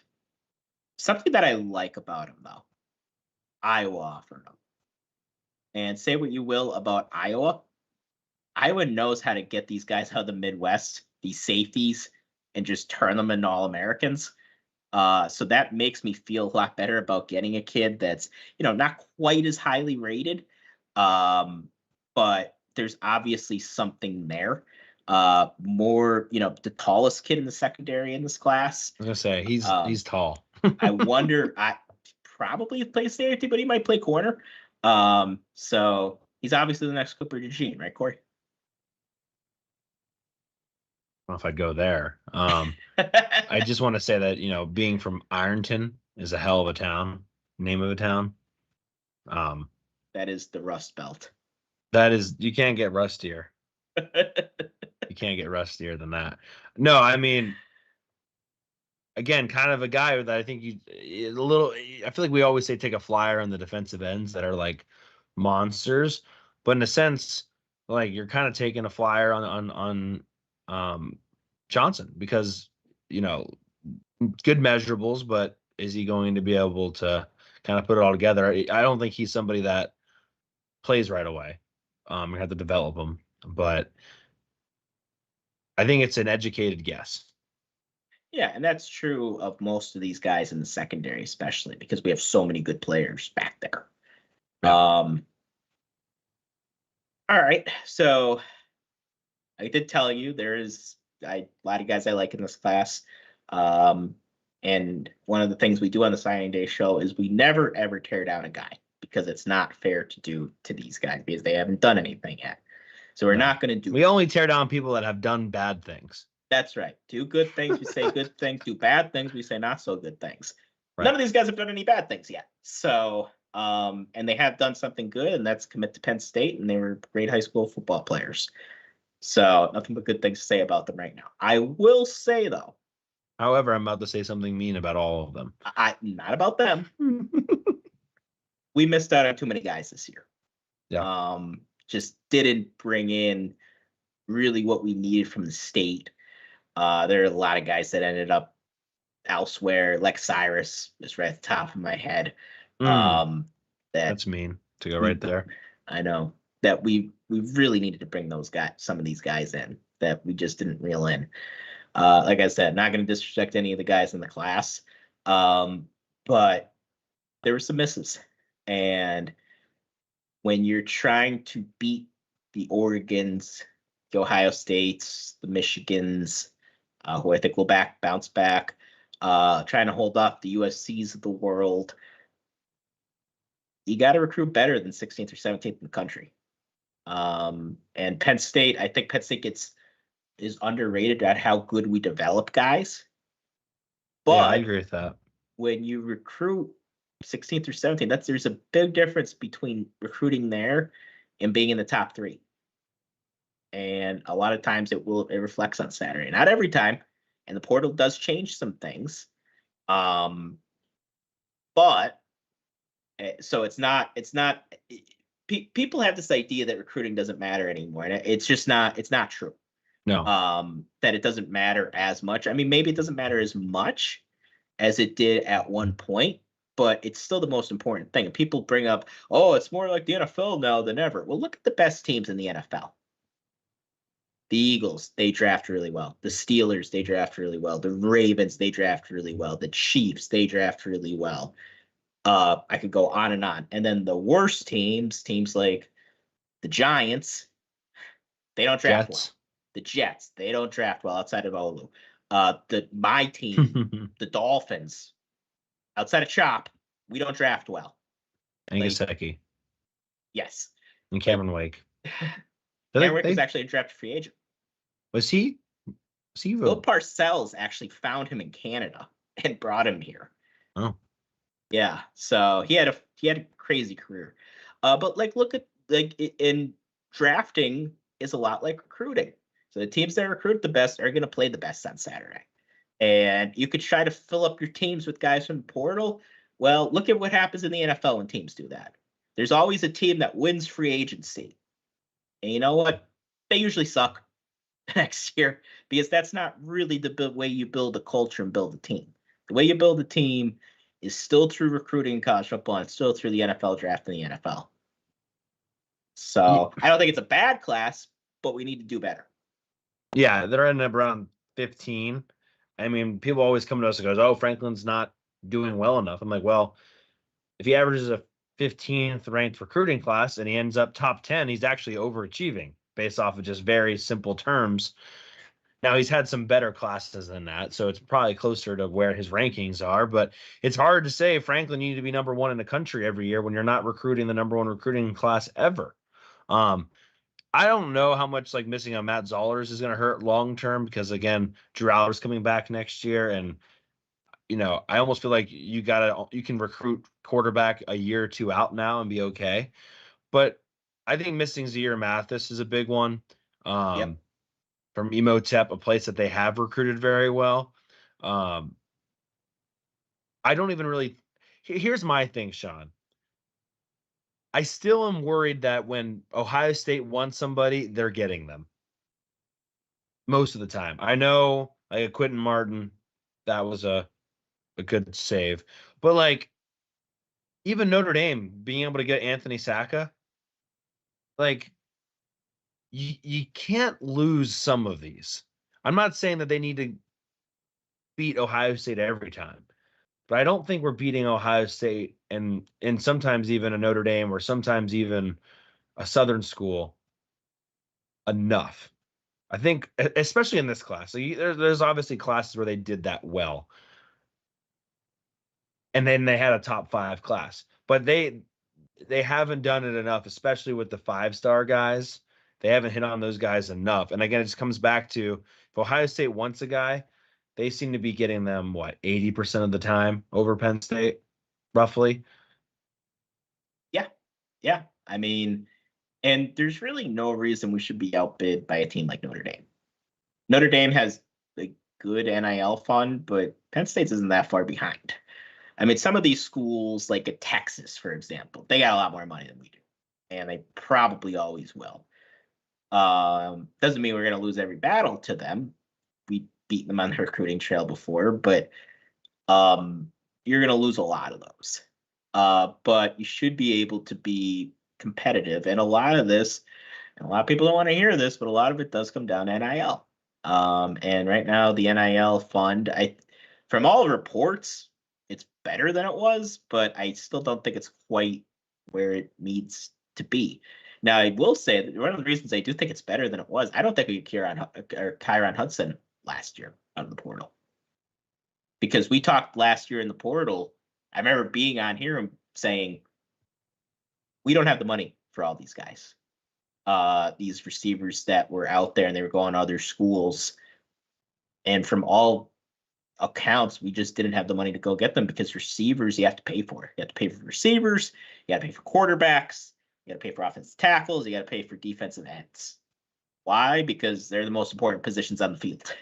And those are the premium money positions. And I think it says a lot about where NIL is right now, in that it is improving, that we were able to bring in one of the higher rated players in the portal at receiver. So that's encouraging. That's some encouraging news, at least, to end the negative part of the recruiting show. Yeah, no, and I think it's important. Ryan on YouTube asks, do you guys think they made a mistake not going after Washington harder? Do you know which Washington? George Washington? Say the first name. Yeah, I don't have it. Washington. So we'll wait for some clarity from Ryan. In the meantime, One Take State says, I think fans need to appreciate the fact that PSG has one of the lowest portal entries. Losing guys sucks, especially a guy like Beau. But to not lose half your team is hard to do nowadays. And I think that's a good point. I mean, look at Marshall, who literally can't play in their bowl game because they're all heading down to Southern Miss. I mean, that's obviously an extreme. But I think there's other side of that coin too is, man, I just lost my point. Yeah. I think it also, like, I'll even tie Drew into this a little bit. It says a lot about where we are right now as far as team culture and probably NIL that Drew Allar's coming back. Because most guys would leave, even with everything, at a lot of schools, would still go to the NFL. Because I think right now Mel Kiper, take it for what it's worth, has him as QB4, which means you could potentially be a first-round pick, depending on how quarterback hungry everybody is at the top. Last year, I think there were 5 or 6 quarterbacks taken in round 1. I don't know if it'll be quite that many this year. I just don't think the quarterback class is quite as good as last year's. But that's that's a lot to turn down. So I think it says a lot about where we are right now as a program. And I would remind you, though, just a little caution about the portal. Penn State, if we continue playing, we're going to have the portal reopen for us. Right. I don't know exactly when, but after the season's over, the portal does reopen if we continue playing, I believe, past New Year's Eve. So, if we're able to beat SMU and beat in Boise, it's going to open again for us. So that's something you got to keep an eye out for. But I do think a lot of the guys that were going to jump in the portal probably already jumped in for a lot of the same reasons Beau did. Yeah, I mean, also I think like there's going to be more that jump in because they have to from a numbers perspective. Like there's just going to be more. That's true too. But I did get clear. He was talking about Malik Washington, quarterback who ended up signing with Maryland. Yes. 4-star guy. Visited back in March. Yes, I remember the name now. Kind of fell off a little bit there. Yeah, maybe. Because I know we were trying to get Matt Zollers back then, and I think we went hard after Zollers, and then Washington ended up elsewhere. So yeah, I think that's a good point. I would have liked to have him now. And look, I don't want to beat up Kritz too much. It's just he's an unknown, right? He's more of an unknown commodity than a lot of these guys. But yeah, I think it's a good point. Sounds good. Sean, we decided to come back on Thursday. Yeah. So that works for you? Yes, sir.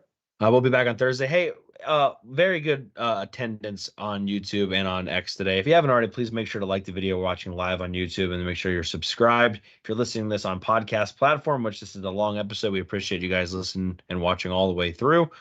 Please make sure you're subscribed there as well. Thank you again for hanging out and doing the pick'em with us this year. We will be back Thursday to preview Penn State SMU and prepare you for Penn State's first ever playoff game. Have you done a weather check yet, Sean? Yeah, it looks very gusty on Saturday. Yeah, gusty and in the 20s. I think the real feel as of this morning was going to be 15 degrees. Yeah, high at 26, low of a 10, partially cloudy, 10 to 15 mile an hour winds. I don't know if you're worried though, low mosquito risk. Oh, good. But those winter mosquitoes are always a fucker. Don't know why the Weather Channel is showing me that in the winter, but